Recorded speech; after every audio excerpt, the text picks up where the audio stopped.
Hai dari Creative for You. Sekarang kita akan cari informasi tentang potensi bahan baku untuk pembuatan biochar dari desa Datar Lebuai di Kecamatan Air Nandingan, Tanggamus.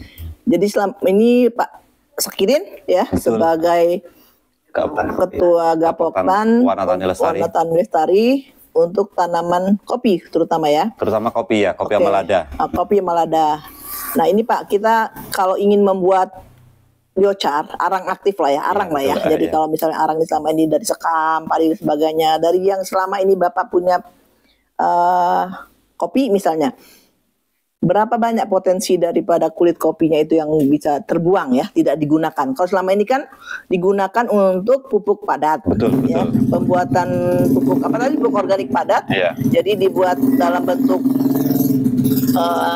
lapisan-lapisan fermentasi untuk kulit kopi. Betul. Ditambah kohe. Betul. Ditambah hijauan dibuat lapisan-lapisan 1,5 meter ya. Dan tadi dalam 1 bulan 1,5 bulan sudah bisa hancur siap dipakai untuk sebagai pupuk organik padat. Nah ini berapa besar Pak potensi? Jadi misalnya Bapak untuk menghasilkan kopi, nah yang terbuang dari kulit kopinya itu berapa persen? Kalau untuk kopi itu 60% sih sebenarnya itu kan ya, antara kulit kopi dengan biji kopi. Beratnya ya? Iya itu karena dalam hitungan 3 karung kopi itu bijinya itu cuma jadi 1 karung aja tidak ada. Ya. Nah jadi kan 1/2. Nah, itu kan ya cuman kan masih banyak yang kosong itu. Ya. Setelah pernah kami ukur antara jumlah banyakannya 50-50 volumenya ya 50% 50% biji gitu. 55 kulitnya ya cangkang ya.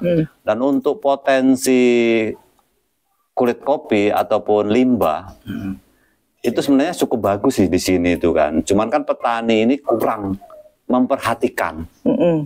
Bahkan untuk arang ini malah pembeli ataupun tengkulak yang dari mana itu bermobil-mobil beli. Beli. Iya, itu kan. Dengan nominal yang sangat murah sih. Oh, itu ada yang beli juga udah ya? Ada. Arang kayu, bukan arang kulit, cangkang kopi itu. Itu masih mentahnya.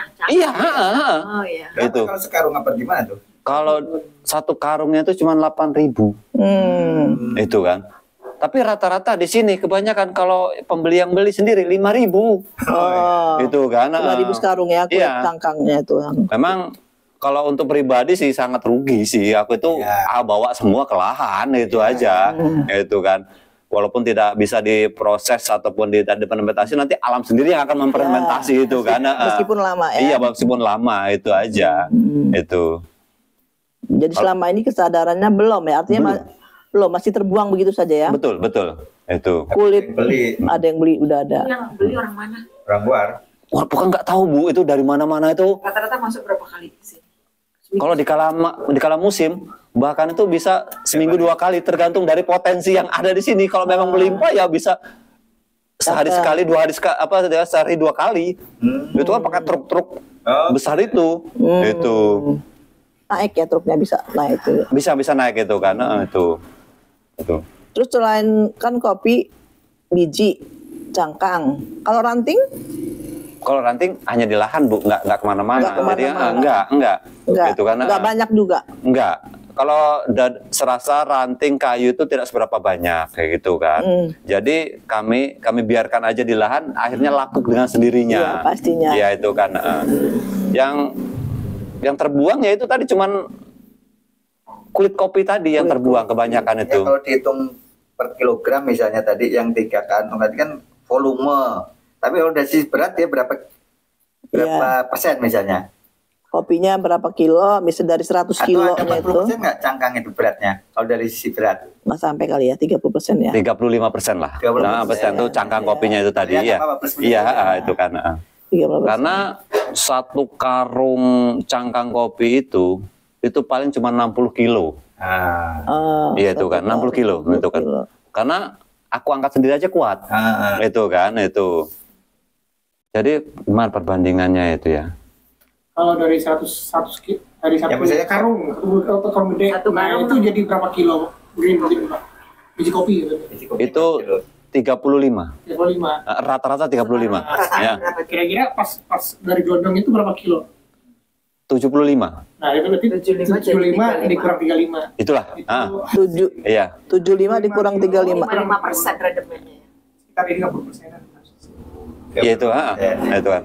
Karena aku kalau nimbang yang apa namanya masih gelondongan ataupun masih utuh itu kan, itu kisaran antara 70 sampai 75. 40 kilo kopi, 40 kilo 35 kilo kopi, 35 kilo kopi, 40 kilonya si cangkang. 40 kilo cangkang. Ya, makanya hampir 50% kata Bapak tadi ya. Mendekati itu ya. Iya. Tapi kalau memang biji kopinya bagus, bisa 50-50. Karena banyak penggeret tadi itu kan. Karena aku pernah ngalami sih, itu dikala bagus, memang dulu aku perawatannya luar biasa, kimianya luar biasa. Bagus juga. Itu bisa 50-50. Itu kan. Jadi biasanya kan kalau 2 karung besar itu rata-rata kalau kayak sekarang ini cuma hanya dari 80 kilo ataupun 70 kilo. Nah, aku pernah ngalamin itu 2 karung itu 1 kuintal. Oh, bisa ya. Itu karena tapi ya. Cuman kalau untuk dikonsumsi sendiri tidak berani. Tidak berani. Banyak kan kimianya nggak berani. Itu kan. Memang apa? Si tanaman memang saya akui sih. Mulus banget sama itu kan, mulus kayak gitu kan. Putih mulus, banyak bahan kimianya. Ya itu. Kemudian selain cangkang kopi, apa kira-kira potensi di sini yang bisa dijadi yang limbah, tetapi bisa digunakan untuk ya kayak dibuat arang gitu, seperti itu? Kalau di sini nggak berani sih Bu, aku punya perpintu untuk. Kalau ada kan nggak beraninya berkatanya apa? Banyak potensi sebenarnya banyak, kayak kayu-kayu kayak gitu kan. Cuman kan karena di sini dekat dengan HL, aku nggak berani kayak gitu kan. Kayu-kayu. Itu. Dia bukan limbah ya?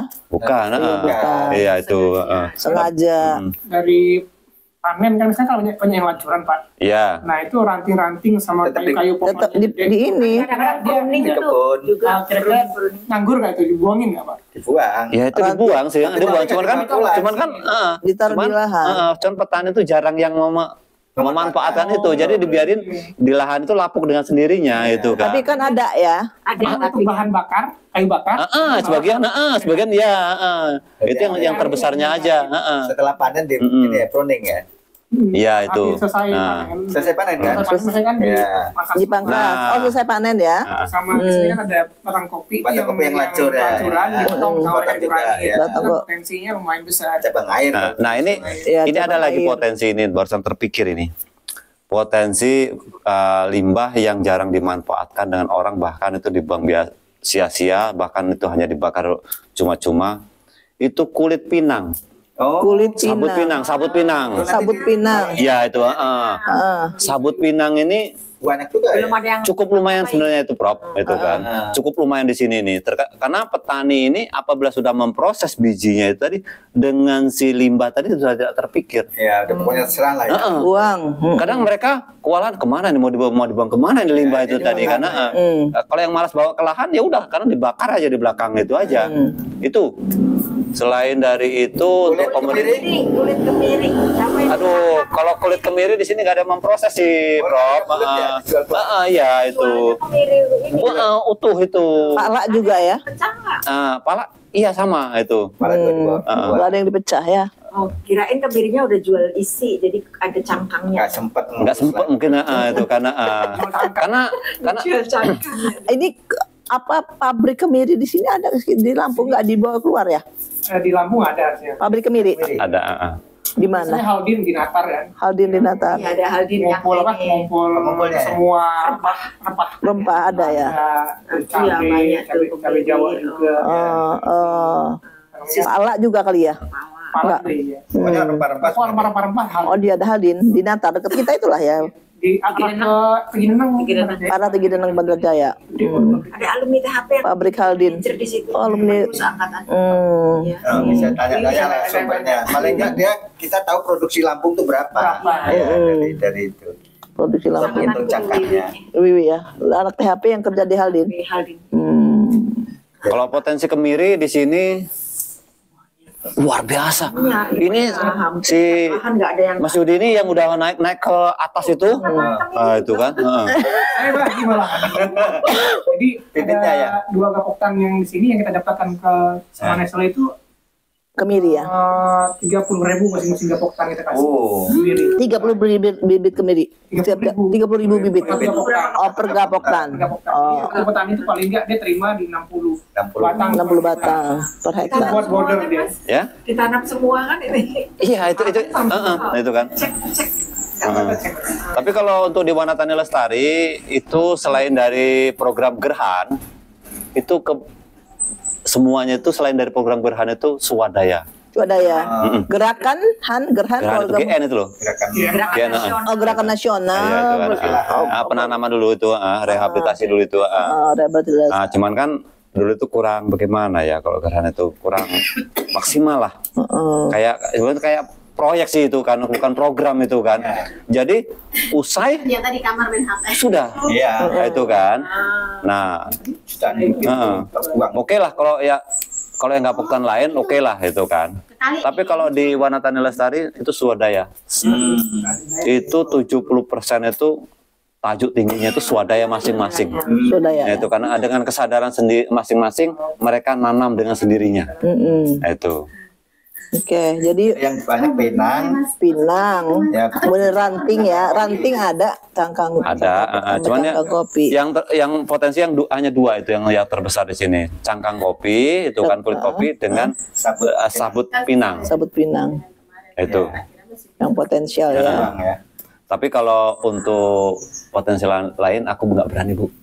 Ya, karena itu kan bukan limbah. Iya, itu kan karena kayu. Karena ngeri takutnya apa biasanya kalau udah di lapangan nanti dampaknya ke lain tapi kalau luar bahasanya lain itu tapi kalau dua potensi tersebut itu memang fakta itu memang real itu kan bisa dibuktikan kulit pinang kepadang bingung kepadang buangnya kemana kan kayak gitu kan itu ya justru kan kita memanfaatkan limbah yang tadinya tidak bernilai menjadi bernilai tinggi ya baik. Tapi kemiri itu kan kulitnya biasanya pasti di ini tuh Mas. Maksudnya yang kulit luar. Kulit luarnya. Kulit luarnya. Ya tapi kulit luarnya tuh kemiri. Petani ini biasanya Bu mungutin kemiri ini kalau sudah busuk sudah terlihat kulit kerasnya aja. Jadi tidak langsung dipetik, langsung dikupas itu tidak. Jadi dibiarkan dahulu kayak gitu kan. Kemiri tersebut. Nah, sudah terlihat bijinya itu kalau sudah terlihat banyak barusan dikumpulin itu Prof. Nanti kita bawa pulang, kita jemur sehari supaya kering kulit luarnya itu udah simpan. Udah ya. Jadi kulit luarnya enggak ada udah enggak ada lagi ya. Udah keluar bijinya. Tinggi lah pokoknya ya. Kalau tinggi kalau kemiri tinggi. Kisaran sampai 15 sampai 20 meter. Oke. Iyalah. Baiklah, jadi potensinya itu ya. Sementara yang ada di sini cangkang kopi, kulit sabut pinang.